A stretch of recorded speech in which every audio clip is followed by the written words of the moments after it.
नमस्कार साथियों। आज हम जयपुर, जोधपुर, अजमेर विद्युत वितरण निगम लिमिटेड द्वारा जो 29 अगस्त 2018 को प्रथम पारी में तकनीकी सहायक भर्ती परीक्षा आयोजित की थी, उसका जो पेपर है वो हल करेंगे। इस पेपर के कुछ प्रश्न पहले वीडियो में हल किए, शेष जो प्रश्न है वो हम आज हल करेंगे। तो आज का अपना प्रश्न है, बकौल रिले किस में रखा जाता है? यानी बकौल जो रिले होता है वो कहाँ स्थापित किया जाता है? तो बकौल जो रिले होता है वो जो मुख्य टैंक और जो संरक्षक टैंक यानी कंजर्वेटर, ट्रांसफार्मर के अंदर एक तो ये तो हो गया मुख्य टैंक और ये हो गया कंजर्वेटर, इनके बीच में यहाँ स्थापित किया जाता है बकौल रिले। जो ट्यूब होती है इसके अंदर स्थापित किया जाता है। अब ऑप्शन देखो, उच्च वोल्टेज कुंडली व बुश के बीच नहीं, टैंक और कंजर्वेटर के बीच, यानी मुख्य टैंक और कंजर्वेटर इन दोनों के बीच में सही है। विस्फोट वेंट व कूलिंग ट्यूब के बीच नहीं, कंजर्वेटर और ब्रीदर के बीच नहीं, निम्न वोल्टेज घुमावदार और बुश के बीच भी नहीं। तो राइट आंसर क्या हो गया? बी, टैंक और कंजर्वेटर के बीच बकौल रिले स्थापित किया जाता है।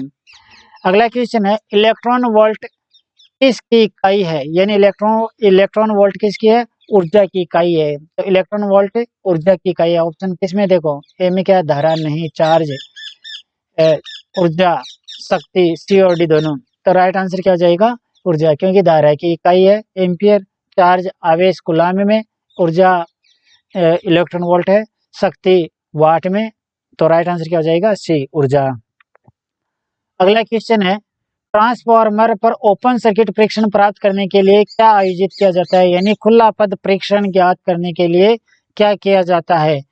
क्यों किया जाता है? ओपन सर्किट टेस्टिंग है तो लोहा हानि ज्ञात करने के लिए किया जाता है, और शॉर्ट सर्किट परीक्षण कम हानि ज्ञात करने के लिए किया जाता है। तो इसमें ओपन सर्किट के बारे में पूछा है तो लोहा हानि या कोर हानि भी हम कह सकते हैं। ऑप्शन देखो, रिसाव बाधा यानी लीकेज नहीं, ओमिक ह्रास यानी प्रतिरोध प्रकार का ह्रास, ओमिक ह्रास नहीं, केवल ताम्र ह्रास नहीं, कोर ह्रास सही है। इनमें से कोई नहीं। तो राइट आंसर क्या हो जाएगा? डी, कोर ह्रास ज्ञात करने के लिए ओपन सर्किट परीक्षण किया जाता है। तो डी ऑप्शन इसका सही होगा। अगला क्वेश्चन है, ट्रांसफार्मर के घुमावदार की सापेक्ष ध्रुवीयता को किसके द्वारा निर्धारित किया जाता है? यानी ट्रांसफार्मर की जो लपेटन है इसकी हम ध्रुवता ज्ञात करने के लिए कौन सा परीक्षण किया जाता है? ध्रुवता ज्ञात करने के लिए ध्रुवीयता परीक्षण किया जाता है। तो ऑप्शन देखो, शॉर्ट सर्किट से तो हम ताम्र हानि ज्ञात करते हैं, ओपन सर्किट इसके द्वारा हम लोहा हानि या कोर हानि ज्ञात करते हैं। ध्रुवीयता परीक्षण सही है, बैक टू बैक परीक्षण नहीं, मंदता है परीक्षण ये भी नहीं। तो राइट आंसर क्या हो जाएगा? ध्रुवीयता परीक्षण, यानी सी ऑप्शन इसका सही होगा। अगला क्वेश्चन है, ट्रांसफार्मर के चुंबकीय फ्रेम में होने वाले हिस्टैरिसीस नुकसान पर निर्भर करता है। यानी ट्रांसफार्मर की जो कोर में हिस्टैरिसीस हानि होती है, शैथिल्य हानि होती है, वो किन कारकों पर निर्भर करती है? ऑप्शन देखो, इस्तेमाल चुंबकीय सामग्री की हिस्टैरिसीस प्रास का क्षेत्र यानी हिस्टैरिसीस नियतांक पर, यानी जो चुंबकीय पदार्थ की सामग्री उस पर सही है, कोर की मात्रा पर सही है, फ्लक्स घनत्व पर इस पर भी निर्भर करते हैं, चुंबकीय प्रवाह उल्टो की आवृत्ति पर यानी फ्रीक्वेंसी पर, यानी चुंबकीय प्रवाह की परिवर्तन की आवृत्ति पर सही है। ये सभी तो इन सभी पर निर्भर करते हैं, यानी हिस्टैरिसीस हानि है वो जो दे रखे हैं इन सभी पर भी निर्भर करती है। तो उपरोक्त सभी ये सभी यानी ई ऑप्शन इसका सही होगा। अगला क्वेश्चन है, अल्टरनेटर का रोटर में होता है, यानी एक प्रत्यावर्तक होता है, इसके रोटर है, इसमें कितनी स्लिप रिंग होती है? तो इसके अंदर 2 स्लिप रिंग होती है, क्योंकि प्रत्यावर्तक का जो रोटर होता है वो चुंबकीय यानी जो विद्युत चुम्बक प्रकार का बनाया जाता है उसको, यानी उसमें चुंबकीय क्षेत्र को विद्युत चुम्बक को घूर्णित किया जाता है और आर्मेचर कोर को स्टेटर पर स्थिर रखा जाता है। यानी जो विद्युत वाहक बल पैदा किया जाता है वो तो होता है स्टेटर पर, और जो फील्ड है वो होती है रोटर पर। तो इसमें केवल 2 ही स्लिप रिंग प्रयोग की जाती है, एक प्लस और एक माइनस के लिए। तो अल्टरनेटर के रोटर पर 2 स्लिप रिंग होती है। अब ऑप्शन देखो, 4 पर्ची के चले यानी 4 स्लिप रिंग नहीं, 3 पर्ची के चले यानी 3 स्लिप रिंग ये भी नहीं, 2 पर्ची के चले सही है, 1 पर्ची चले नहीं, कोई पर्ची के चले नहीं होते हैं। तो राइट आंसर क्या हो गया? 2 पर्ची के चले यानी 2 स्लिप रिंग प्रयोग की जाती है। तो सी ऑप्शन इसका सही होगा। अगला क्वेश्चन है, प्रत्यावर्तक सिंक्रोनाइज करने के लिए निम्न में से कौन सी विधि का उपयोग किया जाता है? एक प्रत्यावर्त यानी दो प्रत्यावर्तक को सिंक्रोनाइज करना है, तो इसके लिए हम कौन कौन सी विधि काम में लेते हैं। एक तो होती है लैंप विधि। लैंप विधि में कौन कौन सी होती है, डार्क लैंप विधि, ब्राइट लैंप विधि, डार्क एंड ब्राइट लैंप विधि। तो डार्क एंड ब्राइट लैंप विधि में क्या होता है, दो लैंप तो जले हुए और एक लैंप बुझा हुआ, और एक होता है सिंक्रोस्कोप विधि। यानी एक तो लैंप विधि में तो तीन हो गई ना, कि डार्क लैंप विधि, ब्राइट लैंप विधि, डार्क एंड ब्राइट लैंप विधि, ये तो तीन तो हो गई लैंप विधि, और एक है सिंक्रोस्कोप विधि। अब ऑप्शन देखो, एक अंधेरा और दो चमकदार लैंप विधि इसका प्रयोग करते हैं, ये होगी डार्क एंड ब्राइट लैंप विधि। तीन अंधेरा लैंप विधि यानी ये होगी तीनों डार्क लैंप विधि। अगला है सिंक्रोस्कोप विधि, ये भी होती है, एक उज्ज्वल व दो अंधेरे लैंप विधि, किसी भी हालत में नहीं हो सकता ये, यानी एक उज्ज्वल व दो अंधेरे लैंप विधि, यानी दो तो बुझे हुए और एक जला हुआ, किसी भी हालत में नहीं होगा, दो जले हुए एक बुझा हुआ तो हो सकता है। ए बी सी तीनों, ये ऑप्शन सही होगा फिर, यानी ए और बी और सी ये तीनों तो सिंक्रोनाइजिंग की विधि दे रखी है, परंतु ये डी वाला गलत है, इसमें एक जलता और दो बुझे हुए हैं, जबकि ये नहीं होता है, दो जलते और एक बुझा हुआ होता है। तो ए ऑप्शन सही होगा इसका, ए बी और सी। अगला क्वेश्चन है, अधिकतम गति क्या होगी जिस पर प्रत्यावर्तक को 60 हर्ट्ज विकसित करने के लिए संचालित किया जा सके। यानी अधिकतम गति क्या होगी जिस पर 60 हर्ट्ज के लिए संचालित किया जा सकता है। अब गति क्या होगी कि गति पोलों की संख्या के विलोमानुपाती होगी, यानी पोल ज्यादा है तो गति कम रखी जाएगी, पोल कम है तो गति ज्यादा रखनी होगी। तो अधिकतम गति पूछी है तो पोल कम से कम रखने हैं, तो कम से कम कितने होंगे, दो होगी, क्योंकि पोल जोड़ा होना आवश्यक है, एक पोल का कोई मतलब नहीं, कम से कम दो पोल होने आवश्यक है। तो पोलों की संख्या कितनी हो जाएगी, कम से कम कितने होंगे, दो। इसके अलावा क्या दे रखा, ऐप दे रखा, ऐप क्या हो जाएगा, 60 हर्ट्ज के लिए कह रहा है ये, तो 60 हर्ट्ज है। अब पूछा है इसकी गति क्या रखी जा सकती है, तो एन बराबर क्या होगा याद कीजिए। सूत्र क्या है, एफ बराबर होता है पी एन बट्टा 120। अब देखो ज्ञात क्या करना है, एन ज्ञात करना है, तो एन बराबर क्या हो जाएगा, एन बराबर होगा एफ इंटू 120 बट्टा पी। तो एफ का मान कितना है, 60 हर्ट्ज रखना है, 120 पोलों की संख्या क्या होगी, कम से कम यानी दो होगी, तो कितनी हो जाएगी, देखो 3600 आरपीएम रेवोल्यूशन पर मिनट। तो राइट आंसर क्या हो जाएगा, इसकी गति 3600 आरपीएम रखी जाएगी। इसमें देखो ए में कितना 1800 आरपीएम, बी में कितना 3600 आरपीएम, सही है, सी 4800 नहीं, डी 7200 नहीं, ई में क्या है 8000 आरपीएम नहीं, तो राइट आंसर हो गया बी 3600 आरपीएम। अगला प्रश्न है, एक प्रेरण मोटर सामान्य रूप से किसके समान होती है। एक जो इंडक्शन मोटर है वो किसके समान होती है, ऑप्शन देखो, एक ऑटो ट्रांसफार्मर नहीं, एक तीन फेज वाइंडिंग ट्रांसफार्मर नहीं, अगला क्या, दो वाइंडिंग वाला ट्रांसफार्मर जिसकी द्वितीयक ओपन है, द्वितीयक ओपन नहीं द्वितीयक लघुपथ है, तो ये भी नहीं होगा। दो वाइंडिंग वाला ट्रांसफार्मर जिसकी द्वितीयक लघुपथ है, सही है।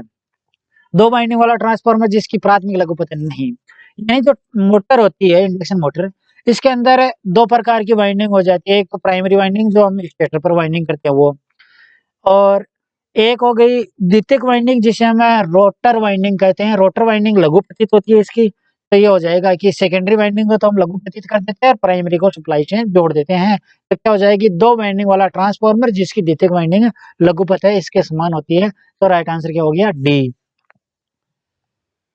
अगला क्वेश्चन है, परमियंस किसके व्युत्क्रम होता है, यानी चुंबकीय पथ प्रवाह में सुगमता किसका विलोम होता है, चुंबकीय प्रवाह के विरोध का, यानी इसका परमियंस का विलोम क्या होता है, यानी परमियंस तो क्या है, चुंबकीय प्रवाह में सुगमता, तो इसका विलोम क्या हो जाएगा, चुंबकीय प्रवाह में विरोध, यानी चुंबकीय प्रवाह के पथ में जो विरोध उत्पन्न होगा इसे हम क्या कहेंगे, रिलैक्टेंस। तो राइट आंसर क्या हो जाएगा, रिलैक्टेंस, यानी सी बी ऑप्शन इसका सही होगा। कई बार पूछ लेते परमियंस किसके सदस्य होता है, यानी यह विद्युतीय परिपथ में किसके समतुल्य होता है, तो चालकता के समतुल्य होता है। तो इसमें व्युत्क्रम पूछा है तो क्या हो जाएगा, रिलैक्टेंस, यानी बी ऑप्शन इसका सही होगा, तो बी ऑप्शन सही होगा इसका। अगला क्वेश्चन है, अस्थिर संचलन के दौरान तीन फेज प्रेरण मोटर के टॉर्क शिल्प का वक्र किस प्रकार का होगा, यानी टॉर्क शिल्प अभिलक्षण वक्र किस प्रकार का होगा? ऑप्शन देखो, हाइपरबोला नहीं, पैराबोला नहीं, स्ट्रेट लाइन नहीं, रेक्टेंगुलर हाइपरबोला सही है, एलिप्स इन अंडाकार नहीं। तो राइट आंसर क्या हो जाएगा? रेक्टेंगुलर हाइपरबोला प्रकार का होगा इसका टॉर्क शिल्प विशेषता अभिलक्षण। अगला क्वेश्चन है, ड्राई सेल में डिपोलराइजेशन यानी ध्रुवच्छेदन के रूप में क्या प्रयोग किया जाता है? यानी जो विध्रुवक है इसके लिए हम क्या प्रयोग करते हैं ड्राई सेल के अंदर? यानी जो ध्रुवच्छेदन दोष है इसको दूर करने के लिए जो विध्रुवक प्रयोग करते हैं वो क्या प्रयोग करते हैं? तो इस दोष को रोकने के लिए कार्बन की छड़ जिसे जो एनोड होती है इसके चारों ओर मैग्नीज डाइऑक्साइड का चूर्ण भरा जाता है। तो ऑप्शन देखो, अमोनियम क्लोराइड नहीं, मैग्नीज डाइऑक्साइड सही है, कार्बन पाउडर नहीं, जिंक क्लोराइड नहीं, इनमें से कोई नहीं। तो राइट आंसर हो गया मैग्नीज डाइऑक्साइड भरा जाता है। तो बी ऑप्शन इसका सही होगा।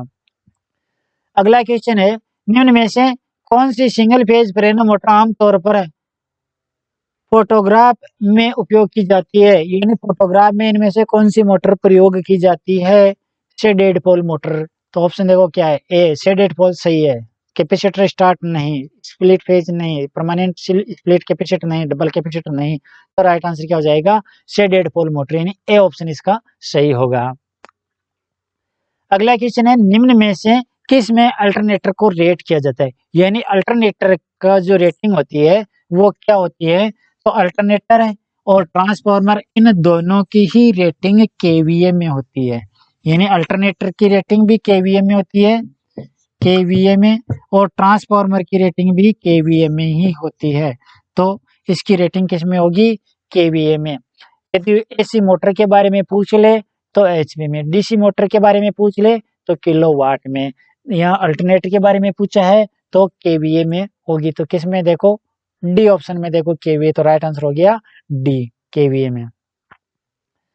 अगला प्रश्न है, डिफ्लेक्टिंग टॉर्क के लिए इलेक्ट्रोस्टैटिक प्रभाव का उपयोग कहाँ किया जाता है? यानी विक्षेपण बल के लिए, यानी किस में इलेक्ट्रोस्टैटिक विक्षेपण बल प्रयोग किया जाता है? ऑप्शन देखो, ammeter, volt meter, watt meter, energy meter, इनमें से कोई नहीं। तो वोल्ट मीटर में कर सकते हैं, एमीटर में नहीं कर सकते हैं, वाट मीटर में भी नहीं कर सकते।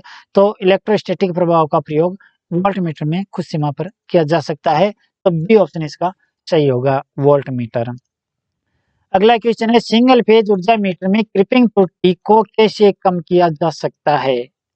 यानी मंद विरूपण क्या होता है कि कई बार ऊर्जा मीटर है इसके अंदर यदि हम भार नहीं जोड़ रहे हैं, यानी करंट कॉइल में से कोई धारा प्रवाहित नहीं है, केवल प्रेशर कॉइल ही उत्तेजित है, तो इस प्रेशर कॉइल के केवल प्रेशर कॉइल उत्तेजित है तो ये मीटर धीरे धीरे विरूपित यानी घूर्णित होने लग जाता है, मंद विरूपित होने लग जाता है।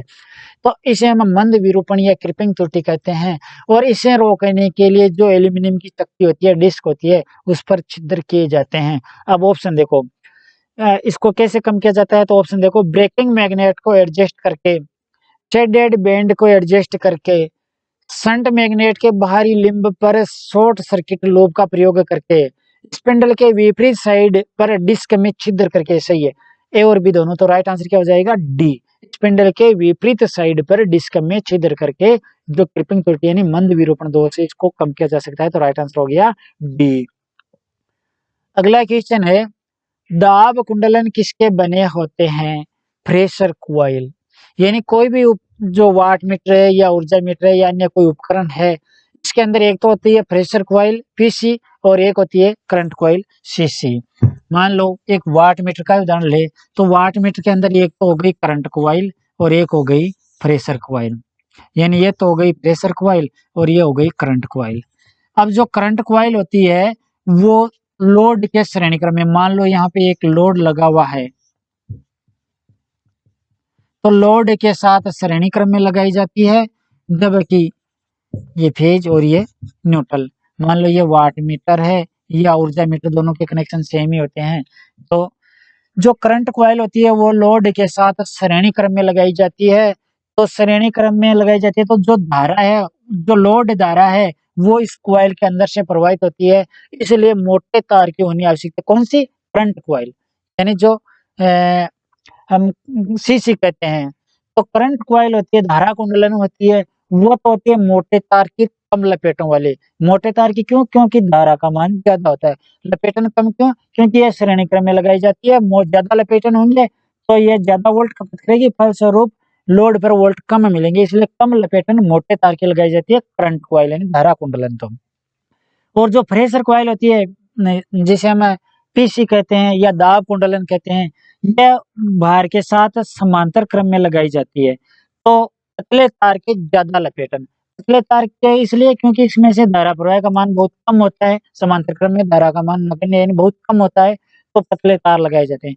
उच्च लपेटन इसलिए ताकि इसका प्रतिरोध बढ़ जाए और धारा का मान कम रहे, तो पतले तार के उच्च लपेटन वाले होते हैं। तो यही पूछा है कि ये जो प्रेशर कॉइल है ये किस प्रकार के तार की बनी होती है? ये पतले तार के ज्यादा लपेटन वाली होती है। अब ऑप्शन देखो, ए में क्या दे रखा है? पतले तार के अधिक टर्न सही है। बी में क्या? पतले तार के कम टर्न नहीं। सी में क्या? मोटे तार के कम टर्न। मोटे तार के कम टर्न इसके लिए यानी धारा कुंडलन के बारे में पूछता तो सी ऑप्शन सी होता है इसका। मोटे तार के अधिक सॉरी हाँ, मोटे तार के कम टर्न। अगले में मोटे तार के अधिक टर्न, ये भी नहीं, या तो ए या सी। तो अब देखो दाब कुंडलन का पूछा है तो क्या सही होगा? ए ऑप्शन सही होगा कि पतले तार के अधिक टर्न, यानी ए ऑप्शन इसका सही होगा। अगला क्वेश्चन है, मूविंग कॉइल उपकरण में निम्न में से कौन सी डैम्पिंग विधि सामान्य है? यानी मूविंग कॉइल यंत्र में डैम्पिंग जो टॉर्क है वो किसके द्वारा विकसित किया जाता है? देखो मीटर कौन से होते हैं? एक तो होता है मूविंग कॉइल, इसे हम पीएमएमसी यंत्र कहते हैं, परमानेंट मैग्नेट मूविंग कॉइल। इसके अंदर तो एडी करंट अवमंदन यानी भंवर धारा अवमंदन प्रणाली प्रयोग की जाती है। एडी करंट अवमंदन।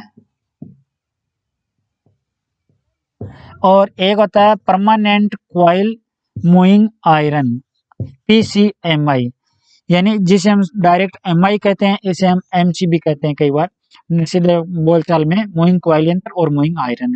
तो एमआई एमआई प्रकार का यंत्र होता है, इसमें वायु घर्षण अवमंदन प्रणाली प्रयोग की जाती है।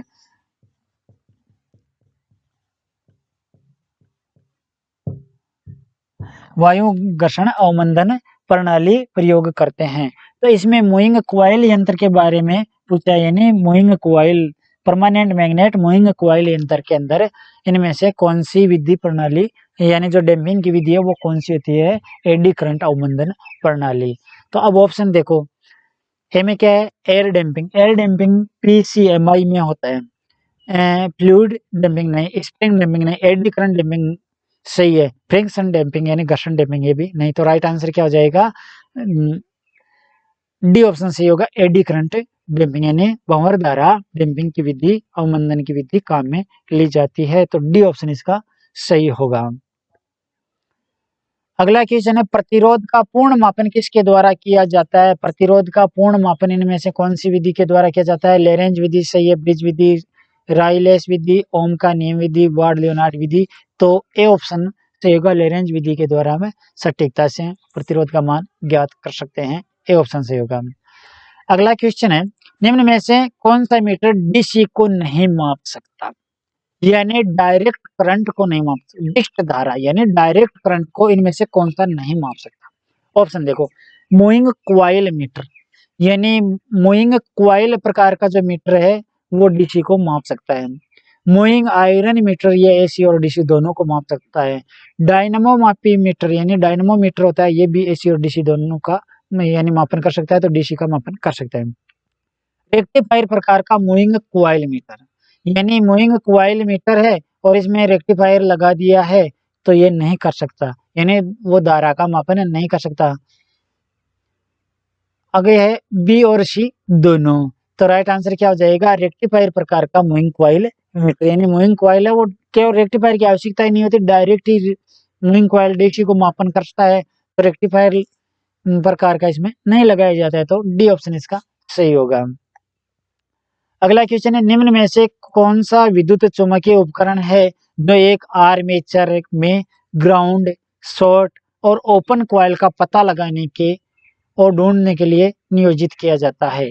यानी आर्मेचर के अंदर यदि भूदोष हो जाए या लघुपथ दोष हो जाए या खुला पथ दोष हो जाए तो इनकी जांच करने के लिए हम किस उपकरण का प्रयोग करते हैं? तो इसके लिए हम ग्राउलर का प्रयोग करते हैं, और वो भी कौन सा? बाह्य ग्राउलर, एक्सटर्नल ग्राउलर। एक होता है इंटरनल ग्राउलर, वो होता है मोटर के अंदर स्टेटर के मोटर का जो स्टेटर होता है इसके अंदर ग्राउंड दोष या शॉर्ट सर्किट दोष या ओपन सर्किट दोष ज्ञात करने के लिए तो इंटरनल ग्राउलर प्रयोग करते हैं। और आर्मेचर के लिए हम क्या करते हैं, एक्सटर्नल यानी बाह्य ग्राउलर प्रयोग करते हैं। अब ऑप्शन देखो, ओममीटर नहीं, मल्टीमीटर नहीं, मेगर नहीं, बीटीवीएम यानी वैक्यूम टाइप वोल्टमीटर नहीं, एक्सटर्नल ग्राउलर सही है, यानी ई ऑप्शन सही होगा। एक्सटर्नल ग्राउलर यानी बाह्य ग्राउलर का प्रयोग किया जाता है, तो ई ऑप्शन इसका सही होगा।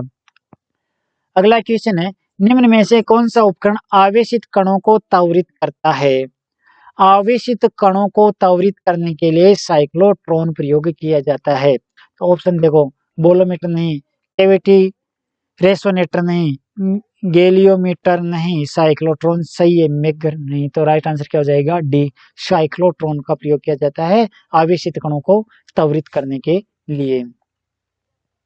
अगला क्वेश्चन है, पीजो इलेक्ट्रिक क्रिस्टल का उपयोग क्या मापने के लिए किया जाता है? पीजो इलेक्ट्रिक क्या होता है कि यदि किसी क्रिस्टल पर दबाव लगाया जाता है तो वह विद्युत वाहक बल पैदा कर सके। तो इसका प्रयोग किस में किया जाता है, किसे मापने के लिए किया जाता है? तापमान नहीं, वेग नहीं, त्वरण सही है, प्रवाह नहीं, ये सभी। तो राइट आंसर क्या जाएगा, सी, त्वरण मापने के लिए पीजो इलेक्ट्रिक क्रिस्टल का उपयोग किया जाता है, यानी दबाव द्वारा विद्युत का उत्पादन करना। सी ऑप्शन इसका सही होगा।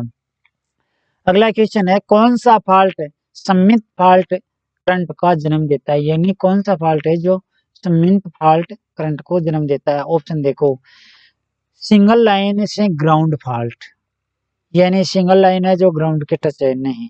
लाइन से लाइन फॉल्ट, डबल लाइन से ग्राउंड फॉल्ट, तीन फेज फॉल्ट सही है, ए और बी दोनों। तो राइट आंसर क्या हो जाएगा, थ्री फेज फॉल्ट है ये सममित फॉल्ट करंट को जन्म देता है, डी ऑप्शन सही होगा। अगला क्वेश्चन है, HRC हाई रिपर्चिंग कैपेसिटी फ्यूज यानी उच्च वितरण क्षमता वाला फ्यूज है, इसके खिलाफ सबसे अच्छी सुरक्षा प्रदान करता है, यानी किसके जो है विरोध में या खिलाफ है ये अच्छी सुरक्षा प्रदान करता है? यानी ऑप्शन देखो, ओपन सर्किट के खिलाफ सुरक्षा करता है, नहीं, शॉर्ट सर्किट के करता है, यानी लघु पतित होते ये फ्यूज परिपथ को तोड़ देता है, बहुत कम समय लेता है तोड़ने में, तो ये नहीं होगा। बी में क्या है, शॉर्ट सर्किट सही है, ओवर करंट नहीं, यानी कुछ समय तक ये अति भार को भी सहन कर लेता है। रिवर्स करंट ये भी नहीं, सी और डी दोनों। तो राइट आंसर क्या हो जाएगा, बी, यानी लघु पथ से सुरक्षा प्रदान करता है। तो HRC फ्यूज है वो लघु पथ के खिलाफ बहुत अच्छी सुरक्षा प्रदान करता है, यानी शॉर्ट सर्किट राइट होगा, तो बी ऑप्शन इसका सही होगा, शॉर्ट सर्किट है। तो ये प्रश्न थे इस पेपर से संबंधित। नेक्स्ट वीडियो में अगले प्रश्न रहेंगे। ठीक है साथियों।